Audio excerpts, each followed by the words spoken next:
ખુરશીમાં બેઠા છે બધા મિત્રો બેઠા છે, અહીંયા છે ઊભા એ ઊભા રહો. જે મિત્રો પાછળ ડિસ્પ્લે તરફ જઈ શકે એમ હોય ને શાંતિ ડિસ્પ્લેમાં જાઓ. હું ડિસ્પ્લેમાં તમને ટીપી વિશે કંઈક બતાવવા માંગુ છું. હું લેસન કરીને લઈને આવ્યો છું, તમે નજરે જોશો. અને જે સાંભળો, જે ડિસ્પ્લેમાં ન જોઈ શકે એ ફેસબુક લાઈવ આવે છે, ઘરે જઈને મારા પેજ ઉપર જોશો તો બધું જ તમને પાછળથી બતાવી જશે. હું નીચે ઉતરીને ત્યાં ઊભો રહીશ અને ત્યાંથી મારા લેપટોપમાંથી મારે જે બતાવવું છે એવું સીધું ડિસ્પ્લેમાં આવશે અને ફેસબુકની સ્ક્રીન ઉપર અત્યારે આવશે.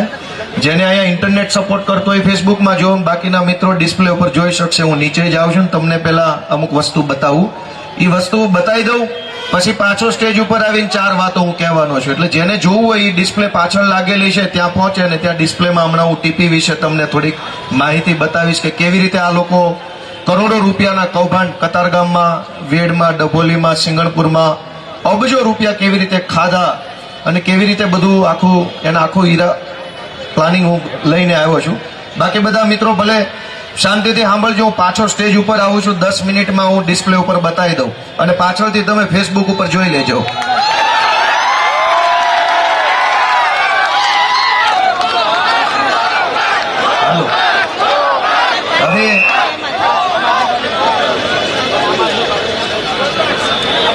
હવે ડિસ્પ્લે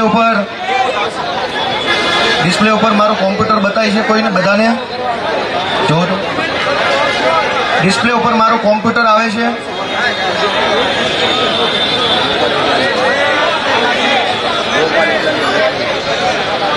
ડિસ્પ્લે ઉપર કન્ટિન્યુ મારું કોમ્પ્યુટર ચાલુ રાખજો. હવે ડિસ્પ્લે ઉપર આ મેં સુરત મ્યુનિસિપલ કોર્પોરેશનની સરકારી વેબસાઇટ ખોલેલી છે અને આ સરકારી વેબસાઇટમાંથી હું તમને હમણાં બતાવું છું કે કેવી રીતે આ ટીપીનું કૌભાંડ થયું. અત્યારે આખા કતારગામની અંદર રિઝર્વેશનના નામે બધી સોસાયટીઓને ડરાવવા દબાવવામાં આવે છે. આ મેં ટીપીનો નકશો ખોલ્યો છે સુરત મહાનગરપાલિકાની વેબસાઇટ ઉપરથી અને આ નકશો ગુજરાતની સરકારે કયા વર્ષમાં ફાઇનલ કર્યો તો એ અહીંયા લખેલું છે. એકવાર બધા સ્ક્રીન ઉપર વાંચી લે.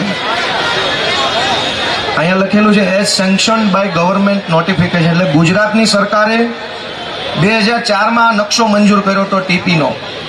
અને એમાં શું હતું એ હું તમને બતાવું કે આ નકશાની અંદર અહીંયા GSCB લખેલું છે. GSCB હાઉસિંગનું અનામત મૂક્યું હતું રિઝર્વેશન. આટલી મોટી વિશાળ જગ્યા છે અને ત્યાર પછી આ 2004માં મંજૂર થઈ ગઈ ટીપી, સરકારમાં વહી ગઈ, સરકારે ઓકે કરી દીધું અને ત્યાર પછી જ્યારે 2022માં ફાઇનલ થયું ત્યારે એ નકશામાં ઈ ટીપી કેવા પ્રકારે આવી એ આપણે જોઈ લઈએ. હવે આ 2022નો નકશો હું તમને બતાવું છું. આ બધું પાછળથી ફેસબુકમાં તમને દેખાશે. અત્યારે દરેક સોસાયટીના લોકોને આ ભાજપવાળા ધમકાવે છે કે તમે અમને મત નહીં દો તો રિઝર્વેશનમાં કરી દઈશું, આમ કરી દઈશું, તેમ કરી દઈશું. હવે આ સૌથી પહેલા આપણે વાંચી લઈએ સરકારે આ કયા વર્ષનું છે અને શું છે. આ ટીપી અધિકારીએ મંજૂર કરેલો પ્લાન છે 2022નો લેટેસ્ટ.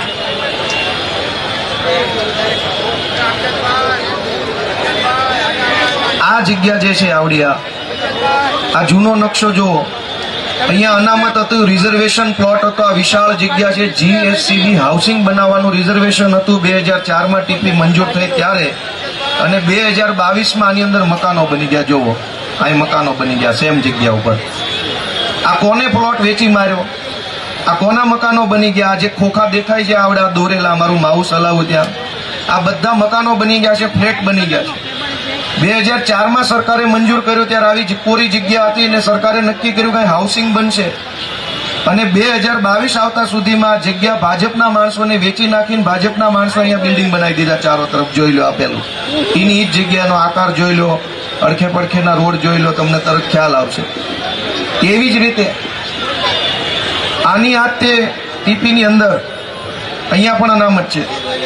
અહીંયા તમે પ્લોટ નંબર જોશો, આ ચોકઠું અહીંયા GSCBનું અનામત છે પ્લોટ નંબર 112માં. હવે જ્યારે 2022માં ફાઇનલ કર્યું સરકારે ત્યારે તમે જોશો તો ન્યાય બિલ્ડિંગો બની ગયા છે.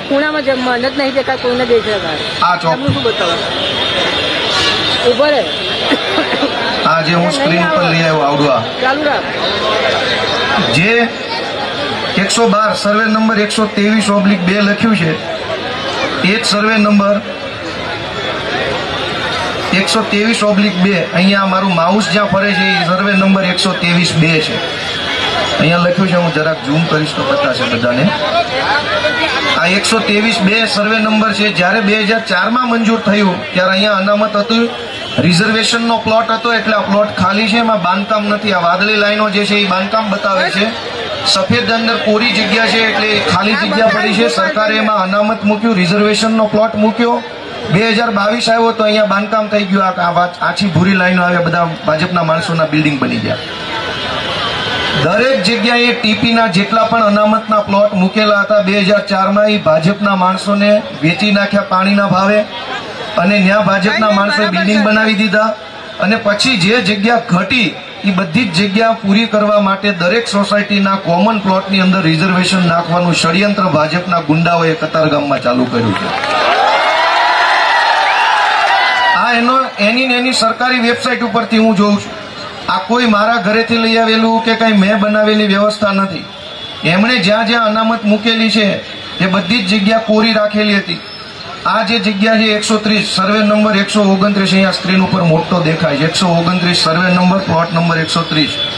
હવે એને જ્યારે આપણે ફરીથી નવા નકશામાં જોઈએ છે, એના નવા નકશામાં તો ત્યાં મકાનો બની ગયા છે, કેમ કે આ કોર્નરનો પ્લોટ છે, અહીંયા રોડ છે, અહીંયા પણ રોડ છે, એટલે આ ખૂણાનો પ્લોટ છે.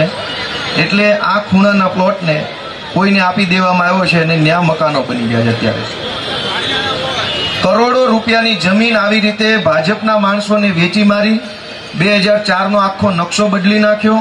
જેટલી જમીનો 2004માં અનામતમાં મૂકેલી હતી એ બધી જમીન વેચી નાખી, અને હવે જમીન ઘટે છે એટલે પબ્લિકની જમીન બૂચ મારવા માટે થઈ.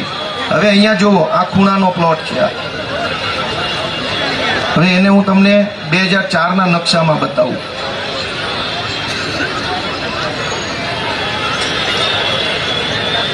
હોમવર્ક તો રાખવું પડે ને, આપણે ત્યાં 8 છીએ. બીજી એક વસ્તુ કે ટીપીના કાયદો હું તમને વંચાવું. અહીંયા ટીપીના કાયદાની કલમ 51, અહીંયા આ મારું કર્સર હાલે એમાં ટીપી કાયદાની કલમ 51 છે. અંગ્રેજીમાં લખ્યું છે within a period of 12 months, 12 મહિનાની અંદર ટીપી જાહેર કરીને પૂરી કરીને ફાઇનલ પ્લોટનો કબજો સોંપી દેવાનો છે 12 મહિનામાં. આ લોકો 14 વર્ષે ફાઇનલ નથી કરી શક્યા. 2004માં ટીપી કતારગામની જાહેર કરી, 2022 સુધી હજુ ફાઇનલ નથી થઈ. એનો અર્થ એવો થયો કે 15 વર્ષ સુધી ટીપીઓ લબડાવી અને મોકાના પ્લોટો પોતાના મળતિયાઓને વેચવાના, અને પછી છેલ્લે વધ્યું ઘટ્યું જે કાંઈ હોય એ પબ્લિક ઉપર નાખી અને પબ્લિકને લૂંટવાનું આખું આયોજન ગોઠવ્યું છે. બીજી વસ્તુ કે આ સરકારી વેબસાઇટ છે, એમાં તમે જુઓ આ ડભોલીની ટીપી છે. હું ઝૂમ કરીને બતાવું. ટીપી ડભોલી, એમાં સૌથી પહેલા ટીપીમાં ઢોર ગોઠાણ લખેલી જમીન છે. ઢોર ગોઠાણ એટલે ગૌચરની જમીન. ડભોલીની અંદર અહીંયા 5000 મીટર જમીન ટીપીમાં ગઈ. ક્યાં ગઈ? આમાં લખેલું છે, આ સુરત મ્યુનિસિપલ કોર્પોરેશનની વેબસાઇટ ઉપર બતાવે છે કે આ 5000 વીઘા 5362 મીટર જમીન સરકારી ગૌચરની જે હતી એ ટીપીમાં ગઈ. એ ક્યાં ગઈ? આ બીજું આપણે જોઈએ કે અહીંયા આ સિટી સર્વે વિસ્તાર, ઢોર ગૌચર, સિટી સર્વે, એટલે આ બધી સરકારી જમીનો છે. કેટલી જમીન છે? 9762 મીટર. બીજી જમીન ડભોલીમાં સરકારી જમીન હતી, એ પણ ટીપીમાં ગઈ. તો એ ક્યાં ગઈ? આ સિવાય આ બીજી સિટી સર્વે વિસ્તાર, એટલે કે આ સરકારી જમીન છે, આનો કોઈ માલિક નથી. કેટલી જમીન છે? 10421 મીટર જમીન. આ પણ ટીપીમાં ગઈ. તો આ ક્યાં ગઈ? હજારો મીટર જમીન જે છે સરકારી, એ ટીપીમાં ગઈ, અને બધી જ જમીન ભાજપના ગુંડાઓ ખાઈ ગયા, એના પૈસા બનાવી લીધા, અને અત્યારે પબ્લિકને હવે છેતરે છે. આ કતારગામના ધારાસભ્ય છે. આ સરકારી વેબસાઇટ ખોલીને, આ સરકારી વેબસાઇટ છે, ગુજરાતની વિધાનસભાની સરકારી વેબસાઇટ છે. એમાં કતારગામના ધારાસભ્યએ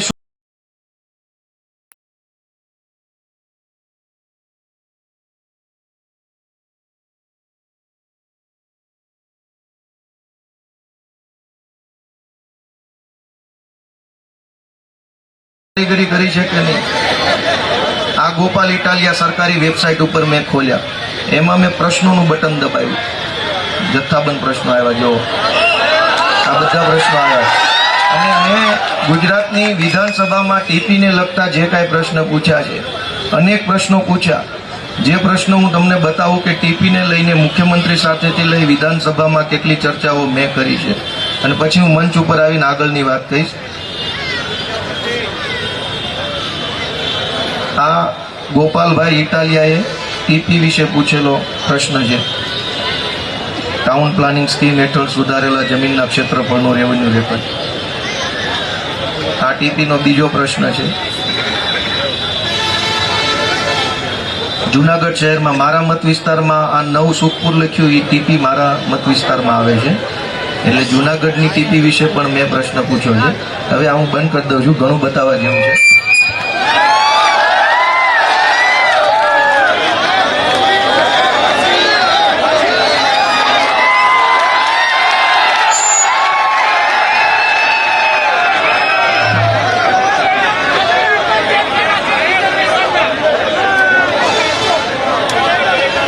બધાએ જોયું ભાઈ ડિસ્પ્લેમાં વાહે કાંઈ દેખાણું?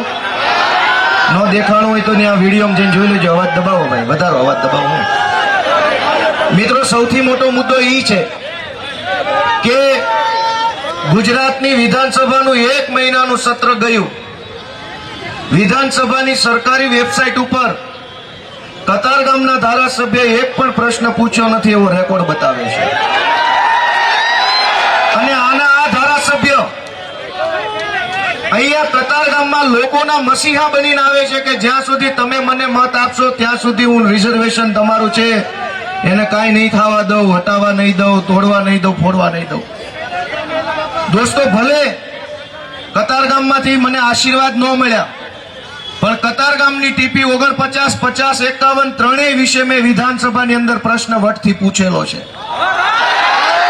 કતારગામના ધારાસભ્યએ કતારગામના રિઝર્વેશન બાબતે ઓન પેપર એક પણ પ્રશ્ન વિધાનસભામાં પૂછ્યો નથી, એક પણ લેટર પેડ લખેલું નથી. મેં લખેલા છે લેટર પેડ, મેં પ્રશ્ન પૂછેલા. દોસ્તો,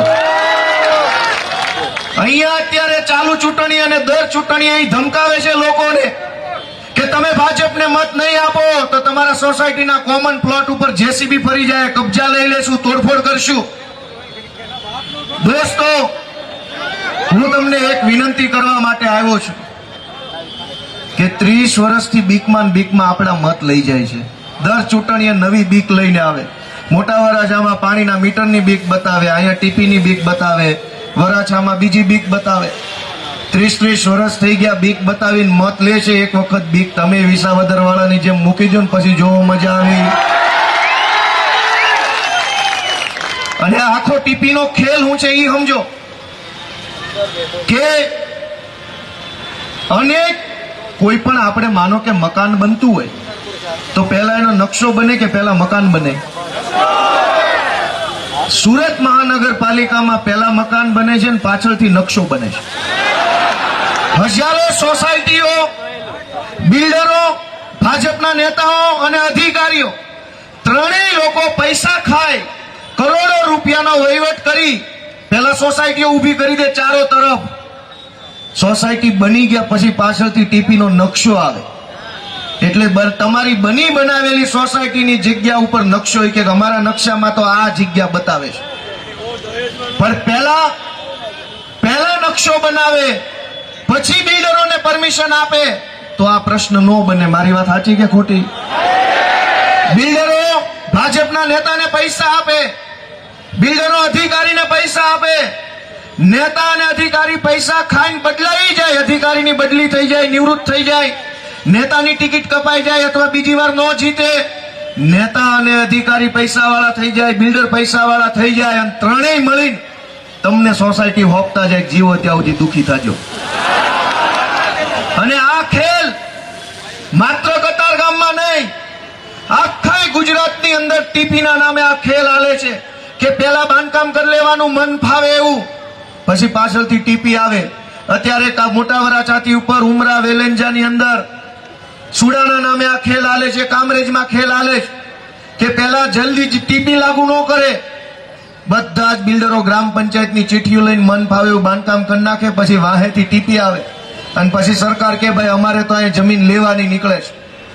સમયસર ટીપી લાગુ કરે અને કાયદામાં લખ્યું છે કે 1 વર્ષની અંદર ટીપી બહાર પાડીને પૂરી કરી દેવાય. કતારગામની ટીપી 49, 50, 51 2004 માં બહાર પડી, હજુ 2026 માં પૂરી નથી થઈ. હવે કેદી થાય? મિત્રો, આ દર ચૂંટણી આપણને દબાવે છે અને એના કેટલાક મળતિયા લડાઈની આગેવાની લઈને નીકળે, ભારત માતા કે ચોરના પેટના જો તમે ને તમે હાલી નીકળ્યા. તમારું આ પાપ તમારું છે. તમે આ પાપ કર્યું છે. લોકોને રિઝર્વેશન વાળી જગ્યાએ આખી રાત ઊંઘ નો આવે. કાલ જેસીબી આવશે, પમદી આવશે, પમદી કબજો લઈ જાય, કાલ લઈ જાય, જાગતા હુએ લોકો. અને હિનાઈ માણસો પટા ખાલી ગાલી નીકળે. બિન રાજકી માલ ખાધો ત્યારે રાજકી ખાધો, બિન રાજકી. દોસ્તો, હું તો તમને વિનંતી કરવા આવ્યો છું કે હું એકવાર હારી ગયો પણ હિંમત નો હાર્યો. બીજી વારે અમારા માણસો હારી જાય, કાંઈ વાંધો નહીં બાપા, પણ તમે કેટલા દી જાગતા હુશો? કેટલી પેઢીઓ જાગતા હુશો? ક્યારેક તો નિર્ણય કરો કે હવે જે થવું હોય થાય, મોરે મોરો ભટકાડ દેવો નિર્ણય તો કરો. ક્યારેક તો નિર્ણય કરો. અમારા કોર્પોરેટરો 21 માં હારી ગયા, 22 માં હું હારી ગયો, 26 માં કદાચ આ હારી જાય. તમે કેટલા દી જાગતા હુશો? આ ભાજપ વાળા દર ચૂંટણીએ બીવડાવે અને પાછી એમ કે પાટીલ ને અહીંના ધારાસભ્યને ડખો પડ્યો છે એમાં હટવાનું છે. બેમાંથી એકે કેટલું ભણેલા છે મને કયો? હાલો ભલે, મારાથી વધુ જે ભણેલો હોય એને મારી હારે ડિબેટમાં બેહાડો કતારગામના ચોકમાં. બે ખોટા છે, બે ખોટા છે. બે ખોટું બોલીને આખા કતારગામને ઉજાગરા કરાવે છે મત માટે થઈને.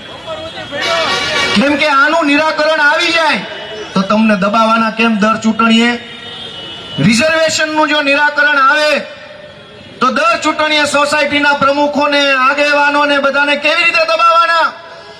દર ચૂંટણીએ મત હેરવી એકાય, મુદ્દો લટકતો રાખી એકાય. એટલા માટે આને એક સરસ મજાનું હાથમાં આવી ગયું છે. આમાં અમારું તો કાંઈ નુકસાન નથી મારા વડીલો.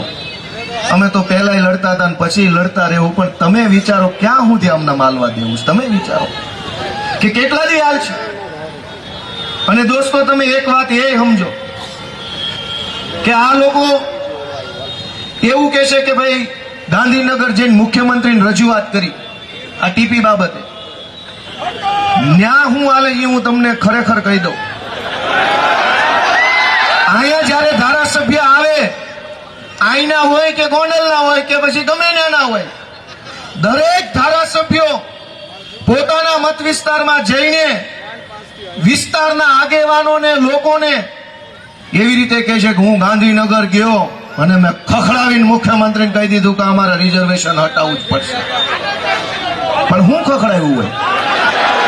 ડેલો મુખ્યમંત્રીના રૂમની બહાર ઉભા રહે, સાહેબ આવું, સાહેબ આવું, ખટખટ આવું, ખખડાવે આવું, બોલો કે નહીં ભાગાજી.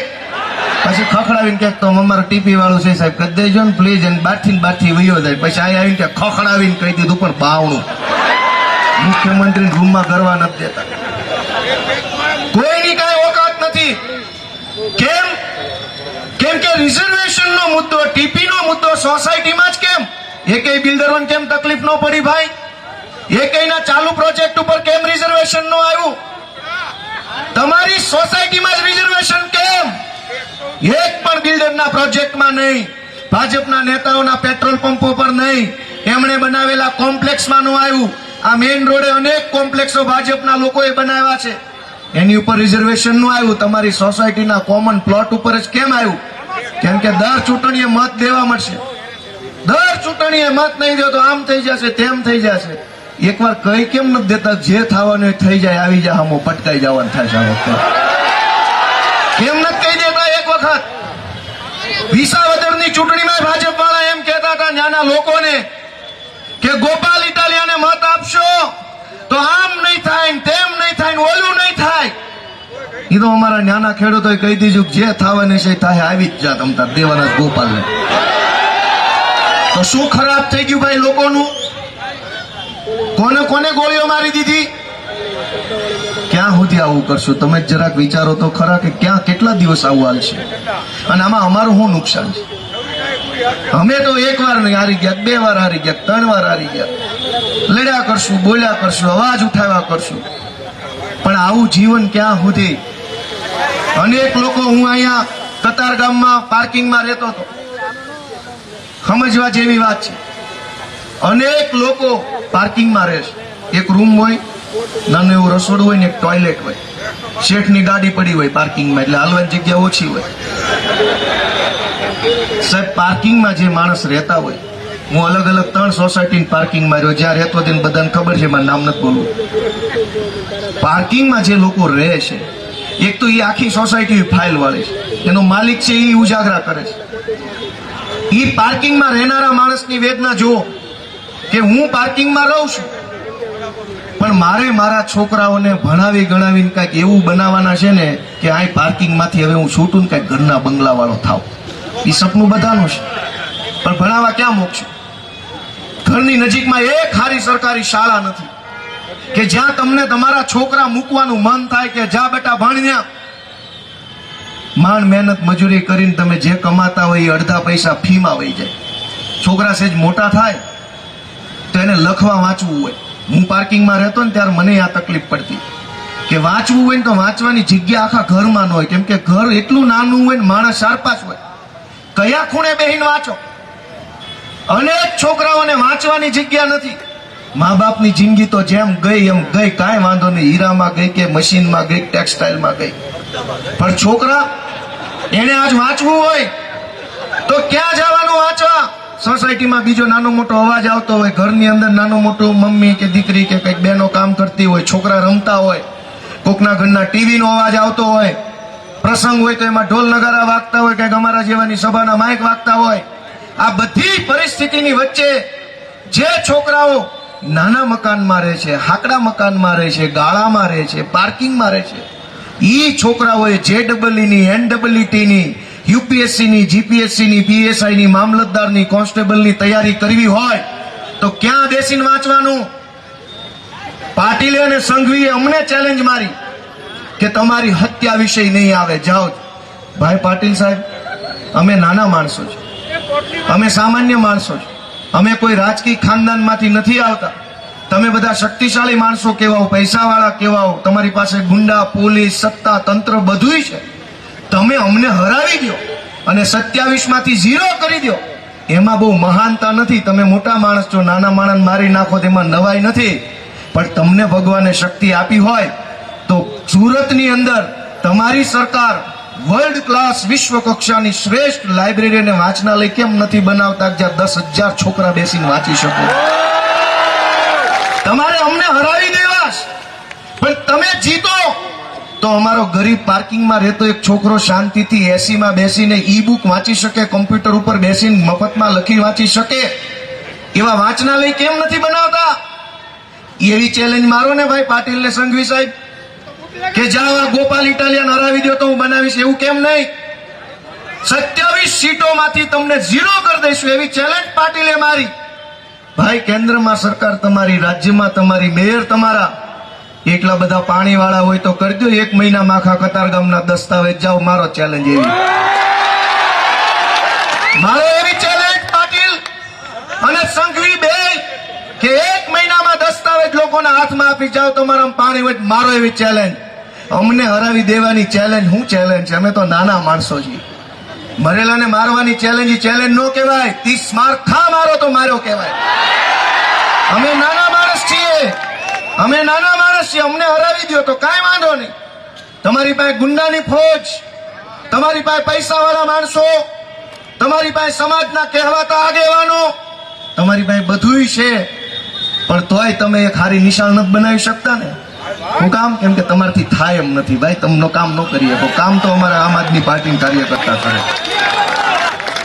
અને દોસ્તો, શાળા બનાવવા માટે શું જોઈએ? શાળા બનાવવા માટે શું જોઈએ? પૈસા, રેતી, કપચી, જમીન, થોડાક માણસો, ટેકનોલોજી. આ બધું સરકાર પાસે છે કે નથી? તો કેમ શાળા નથી બનતી? કેમ કે મનીષ સિસોદિયા જેવી દાનત નથી ને, એટલે જ કામ શાળા નથી બનતી. અને દાનત હોય તો પૈસા ન હોય તો શાળા બને, દાનત હોય જમીન ન હોય તો જમીન આવી જાય, દાનત હોય તો દુનિયામાં દેવાવાળા હજારો લોકો બેઠા છે, ખાલી દાનત જોઈએ કામ કરવાની. અમારી દાનત હતી તો અમારી પાર્ટીને એવા મેણા મારતા હતા કે ત્રીજી પાર્ટી ગુજરાતમાં હાલતી નથી. અમે દાનતથી કામ કર્યું ને તો પૈસાય નહોતા, માણાય નહોતા, તોય બધું કામ ભગવાને પાર પાડી દીધું. આમ જેમ નરસિંહ મહેતાનો પ્રસંગ કેમ ભગવાન શ્રી કૃષ્ણ પાર પાડતા એમ 30 વર્ષથી સરકાર છે, ચેલેન્જ અમને હરાવી દેવાની પારસ. નિર્ણય તમે લેજો. અમને હવે હારી જવાનો કોઈ ડર નથી, કોઈ ચિંતા નથી, કોઈ અમને કઈ ફિકર નથી. હારી જશું તો શું થશે? એક વાર અહીંથી જ હાર્યો છું, બીજી વાર 2 વાર હારી જાવ તોય કઈ વાંધો નથી. પણ તમે એટલું વિચારજો, પાટીલ અમને હરાવવા નીકળ્યો છે, અમે હારી જશો તો જનતાનો અવાજ કોણ ઉઠાવશે એ જરાક વિચારીને બધા હાવણો દબાવજો મારી. અમે હારી જઈએ તો હારી જઈએ. દોસ્તો એ એમને એમ કહે છે કે સુરતમાં તમે જેટલી જીત્યા એટલી સીટ નહીં આવે, સંઘવીને 2 વાહે પડ્યા.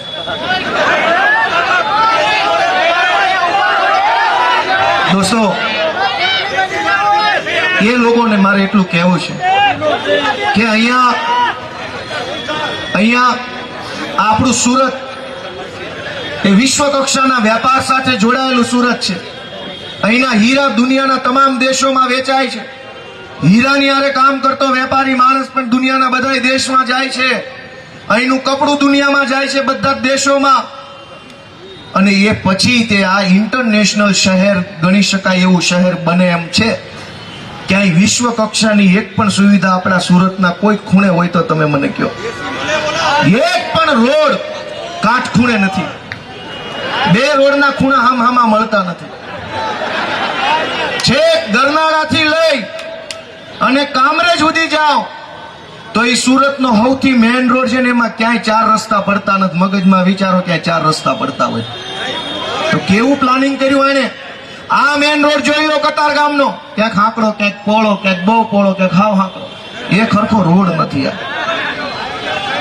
આનાથી એક કાટખૂણે રોડ નથી બનતા. અને એમ કે છે કે અમે આખો વિશ્વગુરુ બનાવવા નીકળ્યા. હાલી હું નીકળ્યા, 2 પોટલી પીને ભૂલી જાવ શાંતિ.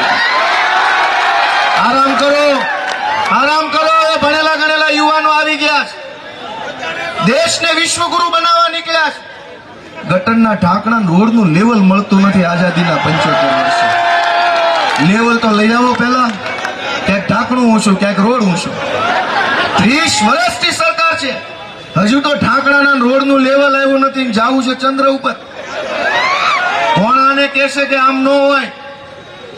મિત્રો, હું તો તમને બહુ વિનંતી કરું છું કે ક્યાં સુધી તમે અમારી પરીક્ષા લેશો એ તો કયો. અમારી ભૂલ શું છે?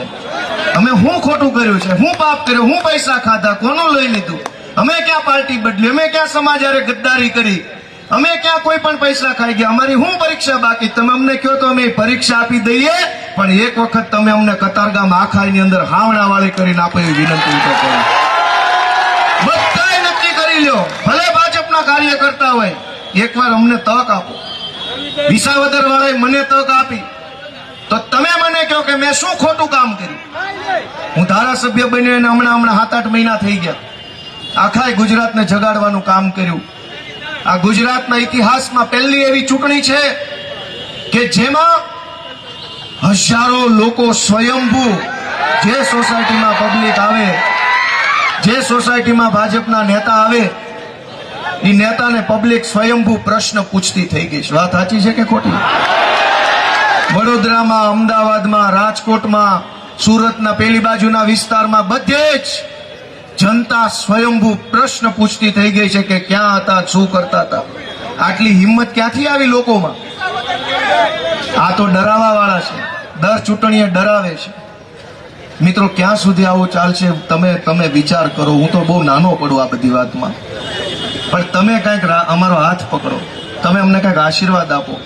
આજ આપણા અનેક યુવાનો, છોકરાઓ આપણા નાની ઉંમરના ગેરમાર્ગે દોરાઈ રહ્યા છે. શું કામ? કેમ કે એમને સાચા માર્ગે લઈ જવાની વ્યવસ્થા આખા સુરતમાં નથી. સાયબર ક્રાઇમની અંદર ખાતા ભાડે આપીને અનેક છોકરાઓની જિંદગી ધૂળ દાણી થઈ છે. અનેક છોકરાઓએ લોભમાં આવી, લાલચમાં આવી, કોકના કહેવામાં આવીને ખાતું ભાડે આપ્યું. હરિયાણાની પોલીસ પકડી જાય, દિલ્હી પોલીસ પકડી જાય, પંજાબ પોલીસ પકડીને જેલમાં પૂરી દીધા છે. એના મા બાપ રાતા પાણીએ રોવે છે. બીજા રાજ્ય ભાષા જાણીએ નહીં, વકીલને ઓળખીએ નહીં, કાગળમાં ખબર પડે નહીં. અનેક છોકરાઓ બીજા રાજ્યની જેલમાં અત્યારે હેરાન થાય છે. આ હું સાચું બોલું છું ખોટું? શું કામ? કે આ અનેક યુવાનોને સાચા રસ્તે લઈ જાય. એવું સ્પોર્ટ્સ કોમ્પ્લેક્સ સુરતમાં હોત તો હજારો છોકરાઓ રમત ગમતની અંદર આગળ વધીને પોતાની કારકિર્દી બનાવતા હોત. વિશ્વ કક્ષાની શાનદાર સુવિધાવાળી લાઇબ્રેરી હોત તો અનેક યુવાનો એમાં બેસીને વાંચતા હોત. પરફોર્મિંગ આર્ટ નામની વ્યવસ્થા હોત. કોઈ છોકરાને ગિટાર વગાડતા આવડે, કોઈને ગાતા આવડે, કોઈને કવિતા લખતા આવડે, કોઈ ફ્લૂટ વાંસળી વગાડે, કોઈ તબલા વગાડે, કોઈ ક્લેપ બોક્સ વગાડે. ઓલા કાફેમાં વગાડે છે ક્લેપ બોક્સ.